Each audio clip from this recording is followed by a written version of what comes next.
और देखिए, देश की राजनीति में बड़ा घमासान देखने को मिला। संसद परिसर से लेकर सड़कों तक सियासी पारा चढ़ा है। एनडीए सांसदों ने विपक्ष के खिलाफ खुला मोर्चा खोल दिया और जोरदार नारेबाजी की। तो वहीं देश के कई शहरों में बीजेपी का भी जोरदार प्रदर्शन देखने को मिला।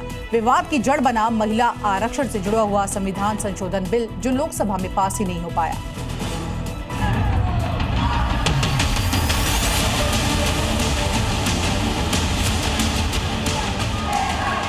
संसद परिसर में हलचल तेज रही। एनडीए के सांसद हाथों में तख्तियां लेकर विपक्ष के खिलाफ प्रदर्शन करते नजर आए। महिला विरोधी पक्ष के नारे गूंजते रहे और सत्ता पक्ष ने बिल गिरने के लिए सीधे तौर पर विपक्ष को जिम्मेदार ठहराया। तो वहीं दूसरी तरफ बिल पास नहीं होने पर विपक्ष के नेता भी पीछे नहीं रहे। जगह जगह जश्न मनाया गया। दरअसल एक दिन पहले लोकसभा में महिला आरक्षण से जुड़े संविधान के 121वें संशोधन बिल पर लंबी बहस हुई। करीब 21 घंटे चली चर्चा के बाद जब वोटिंग हुई तो तस्वीर चौंकाने वाली रही। कुल 528 सांसदों ने वोट डाले। पक्ष में 298 और विपक्ष में 230 वोट पड़े, लेकिन बिल पास कराने के लिए जरूरी था 2/3 बहुमत, यानी 352 वोट। इस तरह बिल 54 वोट से गिर गया। इसके बाद सत्ता पक्ष ने विपक्ष के खिलाफ मोर्चा खोल दिया और विधेयक पास नहीं होने के लिए इंडिया गठबंधन को जिम्मेदार ठहराया।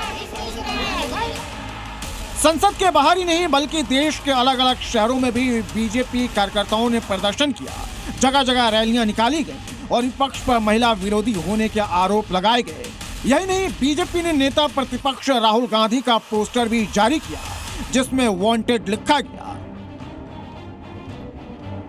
वहीं विपक्ष ने भी पलटवार किया। कांग्रेस सांसद प्रियंका गांधी ने आरोप लगाया कि मोदी सरकार इस बिल की आड़ में परिसीमन का एजेंडा आगे बढ़ाना चाहती है। उनका आरोप है कि ये राजनीतिक फायदा उठाने की कोशिश है। तो वहीं बीजेपी नेता स्मृति ईरानी ने विपक्ष के जश्न पर तीखा प्रहार किया। आज आप संसद में खड़े होकर कह रहे हैं हम मसीहा बनना चाहते हैं महिलाओं के। तो ये बहुत स्पष्ट है कि ये महिला आरक्षण बिल की बात नहीं थी, ये परसीमन की बात थी। और परसीमन इनको इस आधार पर करना था जिसमें इन्हें जाति के आंकड़े नहीं देखने की जरूरत होती और अपनी मनमानी करने की पूरी स्वतंत्रता मिलती। तो ये बिल्कुल मुमकिन ही नहीं था कि विपक्ष उनका साथ दे। कांग्रेस पार्टी इठिलाई, मुस्कुराई, उसने मेज थपथपाई। इस बात का उन्होंने राजनीतिक जश्न मनाया कि उन्होंने देश की साधारण महिला के राजनीतिक आकांक्षाओं को कुचला। एक तरफ सत्ता पक्ष विपक्ष को महिलाओं के अधिकारों के खिलाफ बता रहा है, तो दूसरी तरफ विपक्ष सरकार की मंशा पर सवाल उठा रहा है। यानी महिला आरक्षण का मुद्दा अब सियासी टकराव का नया केंद्र बन गया है।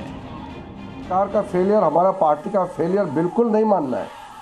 ये देश के ऊपर में बहुत बड़ा आघात कांग्रेस पार्टी और कुछ दलों ने पहुंचाया है। इसलिए कांग्रेस पार्टी और उनके कुछ साथियों को महिलाओं का आक्रोश को झेलना पड़ेगा।